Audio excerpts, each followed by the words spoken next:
Esta é a mensagem bíblica produzida pela Igreja MSBN Oeiras para o Corpo de Cristo. Evangelho de Jesus Cristo segundo Mateus, capítulo 23 e o versículo 23.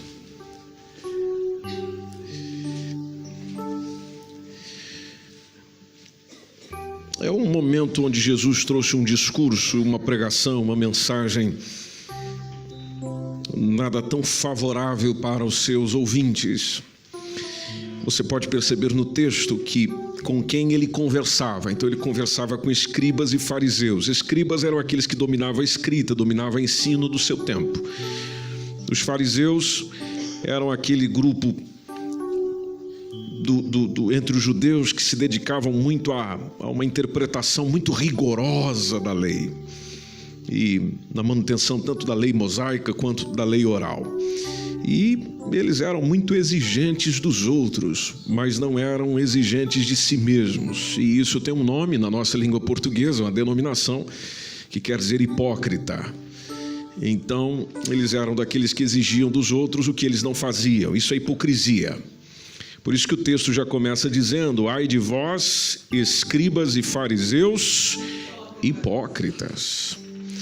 Aí Jesus disse: vocês dão o dízimo da hortelã, dão o dízimo do endro e do cominho, mas vocês desprezam o mais importante da lei, que é o quê? O juízo, a misericórdia e a fé. Podemos dizer juntos isso?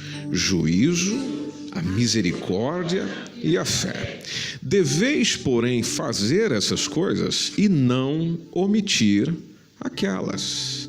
Deveis fazer essas coisas e não omitir aquelas. Muito obrigado. Pode tomar seu assento, por favor. É complicado você ser chamado pelo Senhor Jesus de um hipócrita, de um dissimulado, de um falso, de um fingido. Mas quando a gente estuda melhor sobre a quem Jesus se dirigia, nós percebemos que eles deixaram algo muito perigoso também para os nossos dias, e que era perigoso para aquele tempo acontecer com eles, que é ser corrompido pelo sistema religioso. O que seria o sistema religioso? É aquela onde você entra numa prática contínua e constante de algumas coisinhas. Umas coisinhas que são costumeiras da religião a qual você está conectado. Então tem gente, por exemplo, que pensa que se ele fizer algumas orações está tudo bem. Tem gente que pensa que se ele vier à igreja está tudo em paz.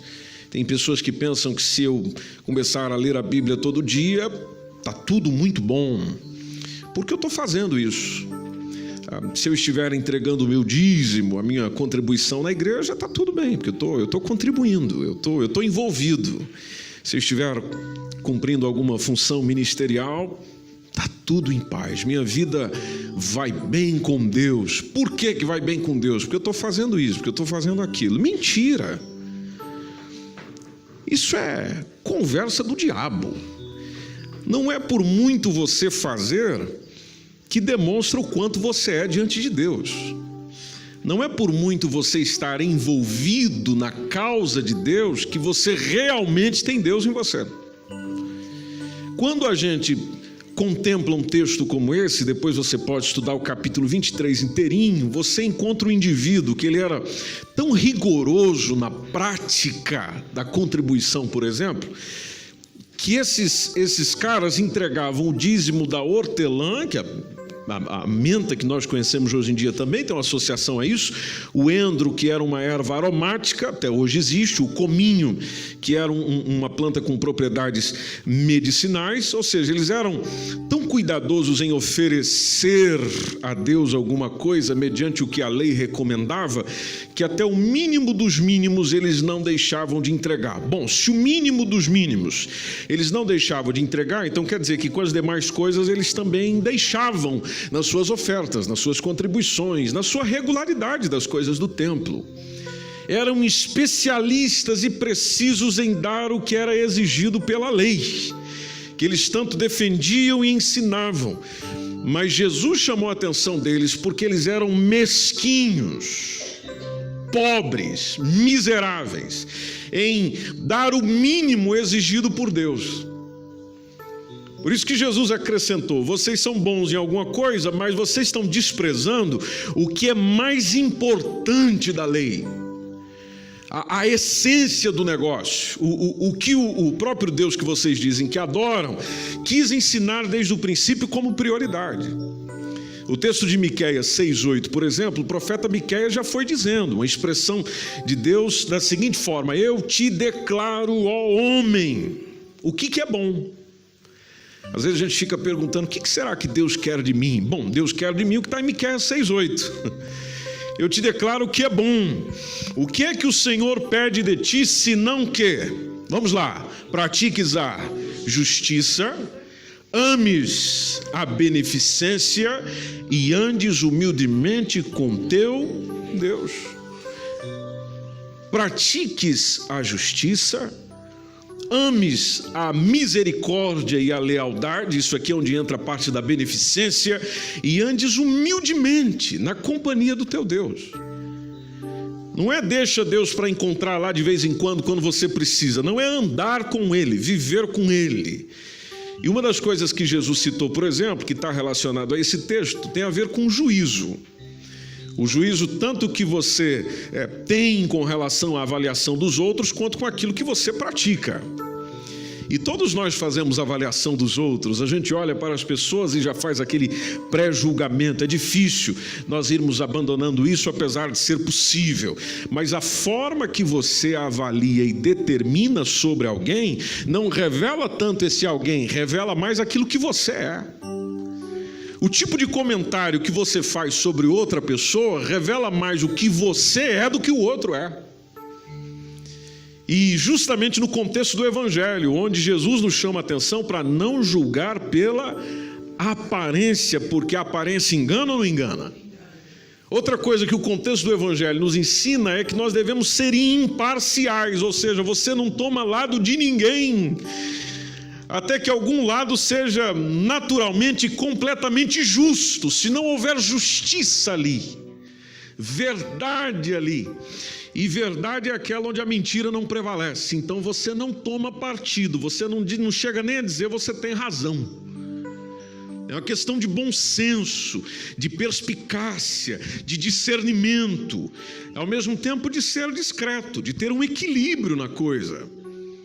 E o livro de Provérbios nos ensina muito sobre isso. Provérbios 21:3, por exemplo, diz que fazer justiça e julgar com retidão, fazer justiça e julgar com retidão, olha o que diz o texto, minha gente, é mais aceitável ao Senhor do que oferecer-lhe sacrifício.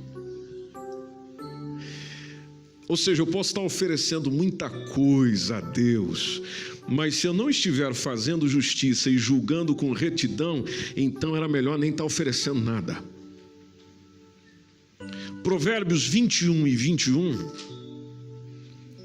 diz que aquele que segue a justiça e a bondade, essa pessoa acha vida.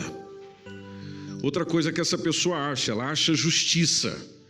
E outra coisa que diz o texto que ela acha, que é a honra. O que segue a justiça e a bondade achará a vida, achará a justiça, achará a honra. É por isso que quando Jesus diversas vezes orienta os seus discípulos, Mateus 5:20, ele disse assim, eu vos digo que se a vossa justiça, olhando para os discípulos e ensinando eles, se a vossa justiça não exceder, ou seja, não for melhor, mais excelente do que a daquela gente, a dos escribas, a dos fariseus, então Jesus já fechou a conta, meu irmão, dizendo: de modo nenhum entrareis aonde? No reino dos céus. Ou seja, o teu julgamento, a tua avaliação, a tua observação e aquilo que você faz precisa ser mais excelente do que aqueles que dizem que fazem alguma coisa. Porque se não for, então no reino dos céus você não está. Jesus dizendo isso. Efésios, melhor dizendo, Antigo Testamento, Isaías capítulo 32, versículo 17, é uma citação interessante do profeta Isaías, porque ele fala o efeito que a justiça tem. Ele diz que o efeito da justiça será paz, depois traz, e a operação da justiça traz repouso e segurança. Observe que não é apenas por uns dias, mas para sempre. Uma das coisas mais importantes que eles estavam esquecendo aquele dia, nós não podemos esquecer hoje disso. Outra coisa que Jesus ensinou, que o pessoal estava esquecendo, é a misericórdia, que é a pena, a compaixão, a piedade, a generosidade, um sentimento nobre. Até porque Oséias 6:6, livro do profeta Oséias, capítulo 6, versículo 6, lá está o Senhor gritando por meio da boca de Oséias e dizendo: porque eu quero misericórdia e não sacrifício. Eu quero é misericórdia, não sacrifício. E o conhecimento de Deus mais do que holocaustos. Então, ter misericórdia e conhecer mais de Deus é muito maior do que ficar lhe oferecendo alguma coisa como sacrifício. E os holocaustos, que aquela linguagem para o povo judeu era muito similar, muito compreensível. Tanto que em Mateus 9:13, Jesus toma essa citação e ele falou aos discípulos: olha, ide porém e aprendei o que significa misericórdia, quero, e não sacrifício. Aprendam isso. E por que Jesus insistiu nesse ensino? A resposta está logo na sequência, no porquê. Porque eu não vim chamar justos. Em outras palavras, eu não vim chamar aqueles que vocês acham que está tudo bem, que está tudo legal. Não, eu vim chamar os pecadores. E vim chamar os pecadores para nada? Não, vim chamá-los para o arrependimento. Ou seja, vim chamar os pecadores ao arrependimento. Bom, para chamar pecadores ao arrependimento, eu tenho que ter misericórdia. Se eu não tiver misericórdia... Jesus, certa feita, contou uma parábola, está em Lucas capítulo 18, entre o verso 9 e o verso 14, que é a parábola do fariseu e do publicano. Interessante a forma que Jesus demonstra o comportamento ali do indivíduo que busca misericórdia e daquele que não tem misericórdia de ninguém. E ficou perceptível na oração deles. Pode ver o verso 9 que está dizendo: disse também essa parábola a uns que confiavam em si mesmos, crendo que eram justos. Ainda tem esse tipo de gente, pessoal. Ainda tem pessoa que se julga a Coca-Cola do deserto, como disse alguém para mim essa semana, a última bolacha do pacote. Eu sou justo, eu faço as coisas. Bom, esses que crendo que eram justos e desprezavam os outros. Aí verso 10, 2 homens subiram ao templo para orar. Um fariseu, o outro era publicano. Para você entender isso aqui, um fariseu, no caso, era o que as pessoas consideravam que agia sempre certinho. O publicano era aquele que era desprezado porque fazia tudo errado. Bom, o fariseu, verso 11, o fariseu, estando em pé, orava consigo dessa maneira.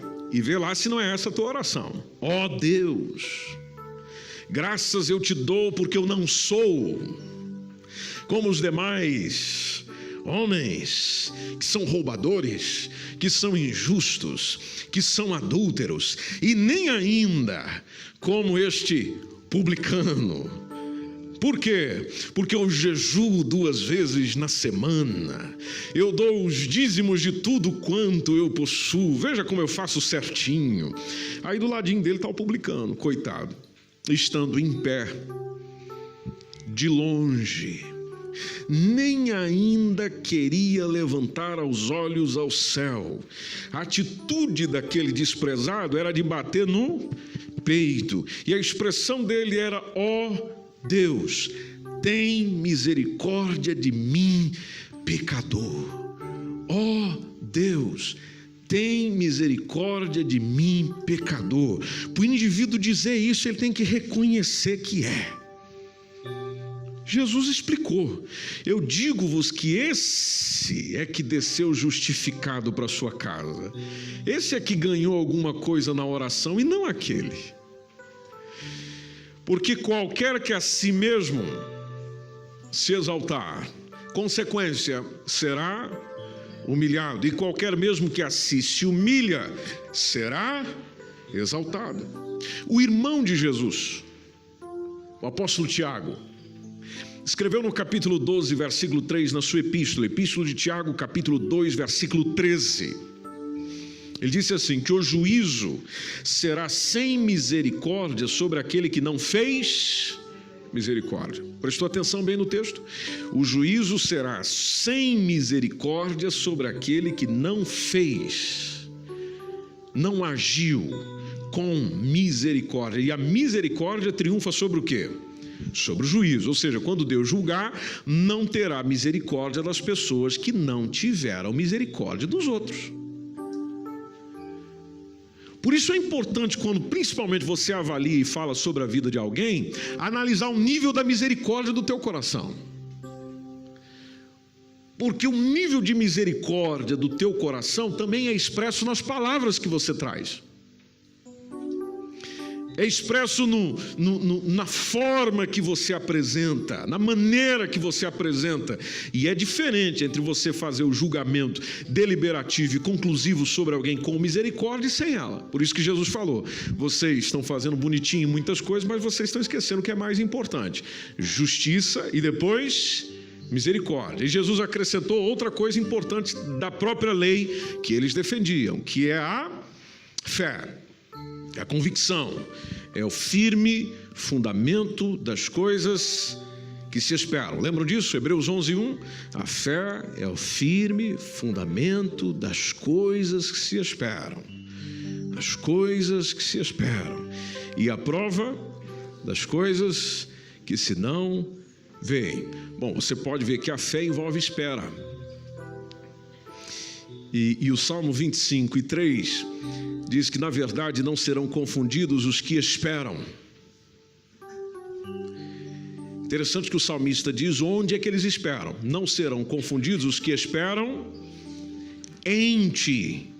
Confundidos é quem? É os que transgridem sem causa. Transgridem sem causa. A fé esboçada em todo esse capítulo 11 que a gente gosta de ler, mostra o que esses homens e mulheres foram capazes de fazer por simplesmente tê-la.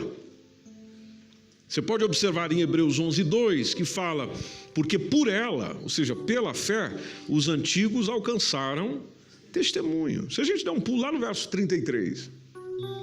Verso 33 diz, os quais pela fé fizeram o quê? Venceram reinos. Olha lá o que vem depois.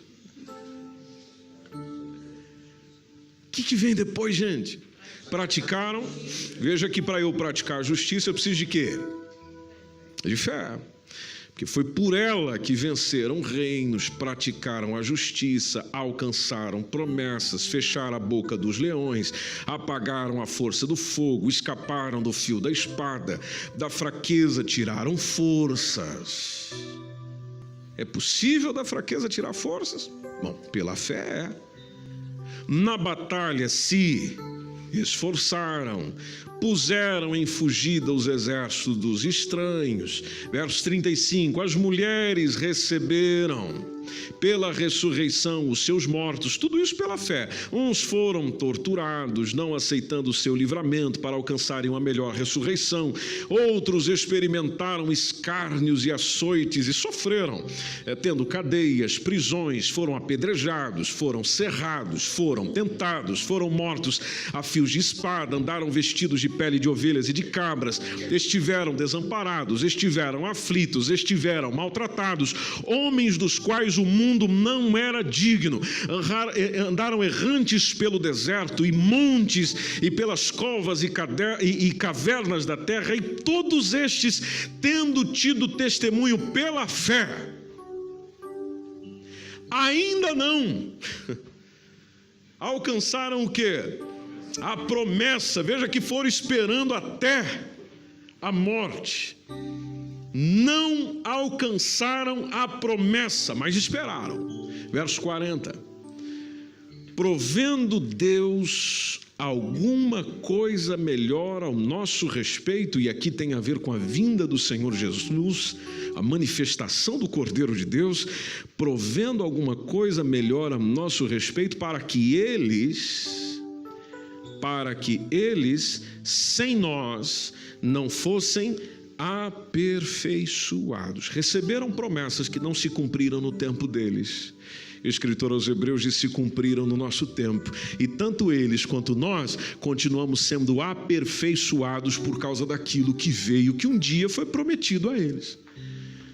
Por isso que o capítulo 12 já começa dizendo: portanto nós também, capítulo 12, versículo 1 de Hebreus, portanto nós também, que estamos rodeados de uma tão grande nuvem de testemunhas, deixamos todo esse embaraço e o pecado que tão de perto vai nos rodeando, e a gente vai correndo com paciência uma carreira que nos está proposta.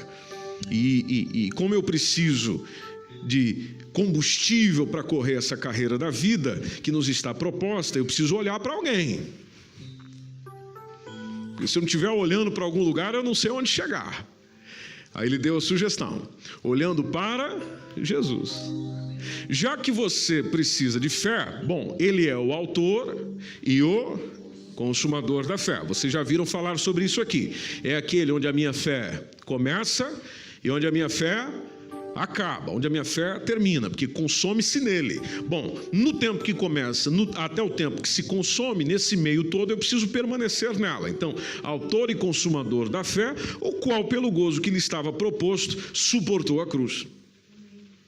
Suportou a cruz, suportou qualquer tipo de adversidade, desprezou a afronta que recebeu, assentou-se à destra do trono de Deus. Bom, o mesmo texto que fala da importância da fé, tem a expressão do mesmo Jesus no Mateus 23, falando àquela gente: olha, o mais importante vocês estão esquecendo, e dentro do mais importante está a fé, justiça, misericórdia e fé.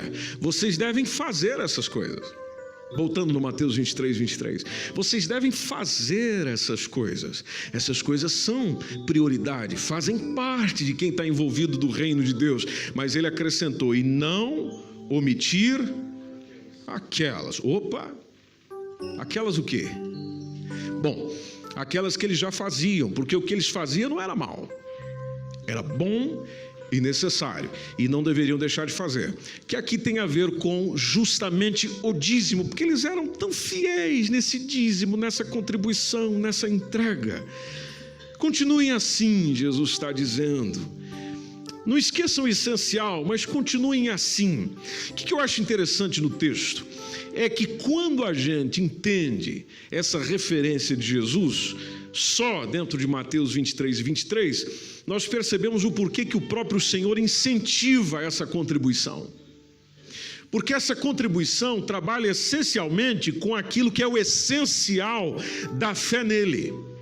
Se ele falou que é importante a justiça, a misericórdia e a fé, bom, tem diversas práticas da minha caminhada com o Senhor que vão tirando aquilo que é ruim. Por exemplo, a própria injustiça, que eu não devo e não posso praticar, a própria falta de misericórdia, que eu naturalmente devo evitar, a própria incredulidade, a qual eu devo evitar, e outra coisa que o Senhor quer me ensinar, que se chama generosidade, ser altruísta, ser liberal, e uma coisa que Jesus quer fazer com a gente e quer nos ensinar, que é nos livrar da avareza.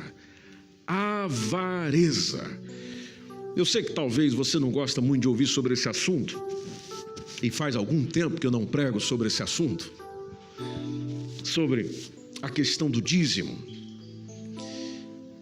Mas deixa eu partilhar um negócio do coração para você hoje.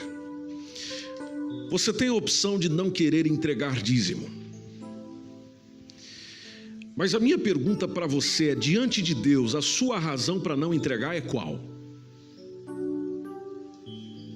Não diante de mim, diante de Deus, a sua razão para não entregar é qual?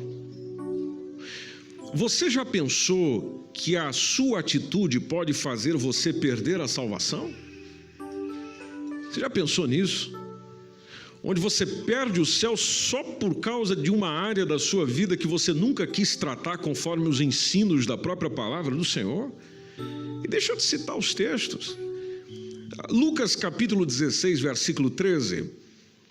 Lucas 16 e 13, Jesus estava dizendo que nenhum servo pode servir a dois senhores, porque há de aborrecer um e amar o outro, ou se há de chegar a um e desprezar ao outro. E aí Jesus disse: não podeis servir a Deus e a Mamon. Mamon aí talvez na sua tradução esteja riquezas.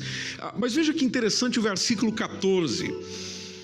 E os fariseus, Lucas 16 e 14, e os fariseus que eram o quê? Avarentos, ouviam todas essas coisas e o que é que eles faziam? Zombavam deles. Zombaram de quem? De Jesus.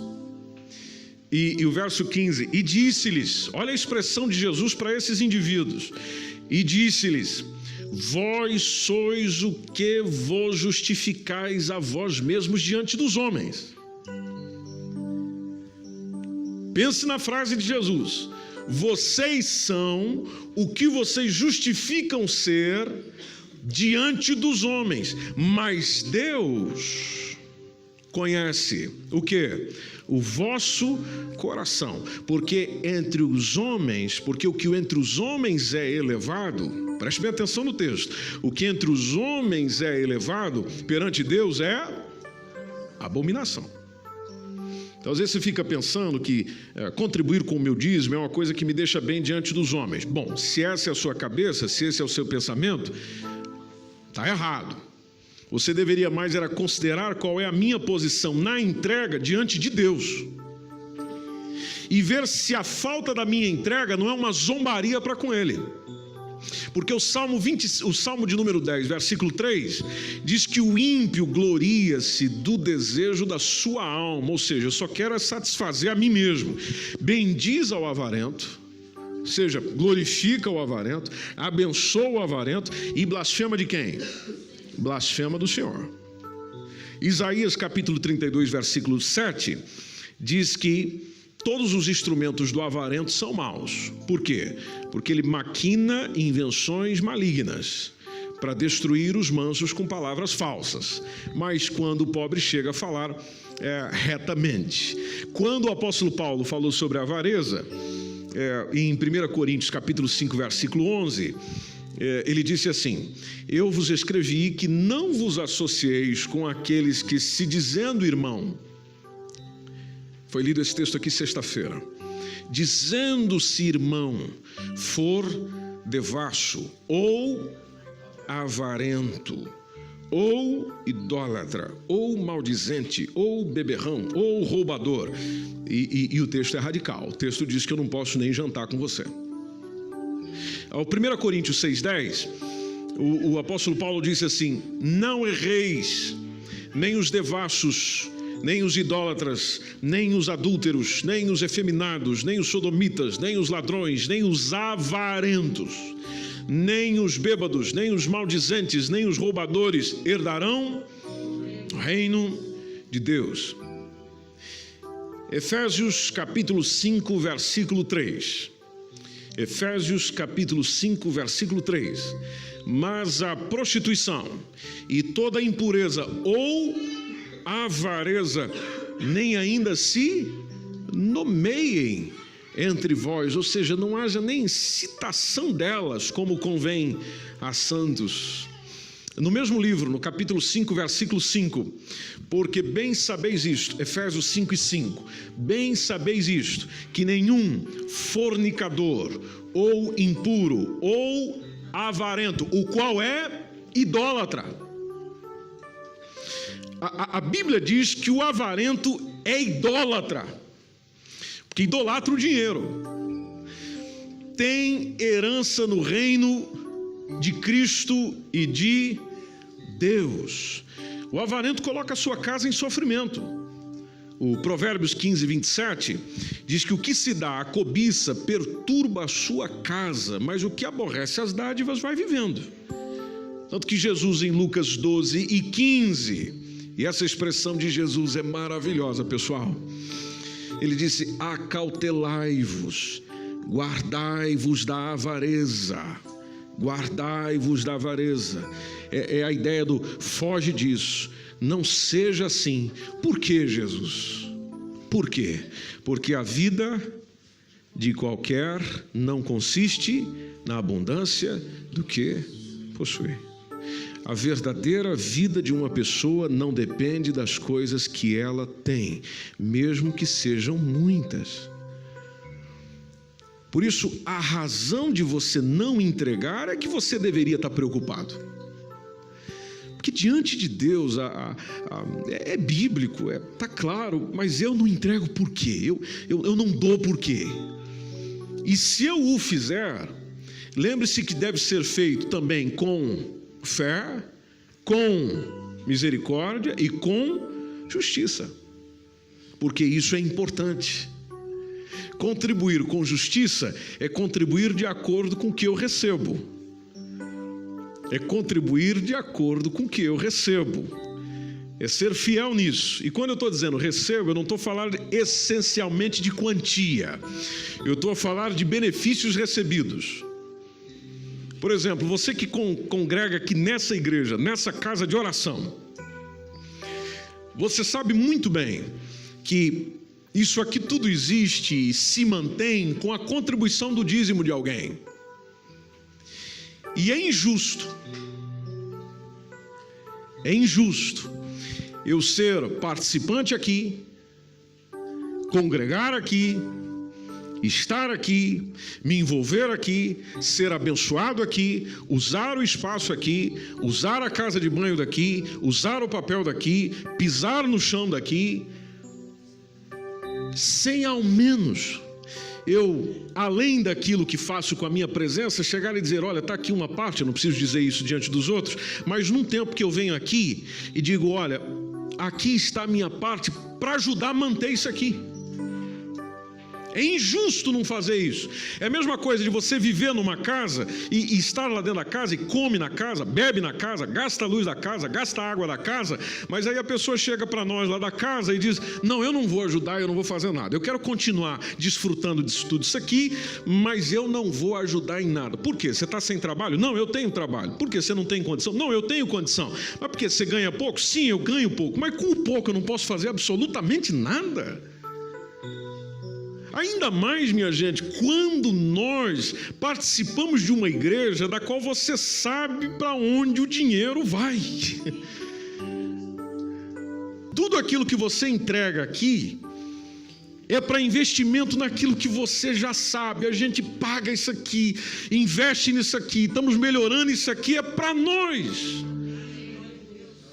E você não ter a consciência de dizer, poxa, peraí, eu tenho que contribuir nisso aqui também. Eu posso fazer alguma coisa por isso aqui também. E não querer fazer absolutamente nada é injusto. É injusto, é uma questão de consciência, de naturalidade da vida, é injusto. Então, quando eu estou contribuindo, entregando o meu dízimo, eu estou exercendo justiça. Em primeiro lugar, diante de Deus, porque eu preciso ser justo para com Deus. Deus me deu saúde, Deus me deu trabalho, Deus me deu condições. Então eu simplesmente chego e falo, Senhor, aquele trabalho rendeu tanto, está aqui parte. Porque nós não somos daqueles que anuncia na cabeça do pessoal e dizendo que você tem que chegar aqui e entregar tudo, tem que dar o dinheiro, tem que dar isso. Não, nós não somos assim. O que nós estamos ensinando e repassando e dizendo é aquilo que a Bíblia diz. E se você não gosta do que a Bíblia diz, então viva com seu desgosto. Mas não utilize os próprios argumentos bíblicos para poder justificar uma coisa que você deveria estar fazendo e não faz. Quando o fizer, faça com justiça, não apenas diante de Deus, mas diante dos homens. Eu sou participante disso aqui, então é por isso que eu contribuo. Não tem nada que comparar com o outro, se é mais, se é menos. Deus não está nem aí para esse negócio, gente. São coisas de homens e ninguém aqui fica avaliando valores e quantidades. O que a gente quer é que todos nós aprendamos com o nosso Senhor a sermos generosos. Contribuir com justiça é contribuir de acordo com o que eu recebo, não apenas de Deus, mas dos homens também. Quando você for contribuir, contribua com misericórdia. Misericórdia é olhar pelo outro, não apenas por mim. Porque quando você contribui, você está cooperando para aquilo que abençoa você e aquilo que abençoa o outro também. Aquilo que faz bem para você está fazendo bem para o outro também. Ou você não recebe benefício nenhum aqui, ou você não é agraciado em nada aqui.